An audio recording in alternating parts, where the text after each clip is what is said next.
Lápide, Ariano Suassuna. Quando eu morrer, não soltem meu cavalo nas pedras do meu pasto incendiado. Fustiguem-lhe seu dorso alardeado com a espora de ouro até matá-lo.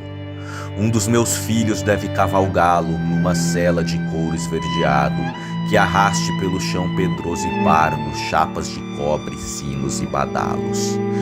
Assim como o raio e o cobre percutido, tropel de casco, sangue do castanho, talvez se finja o som de ouro fundido, que em vão sangue insensato e vagabundo. Tentei forjar no meu cantar estranho a tez da minha fera e ao sol do mundo.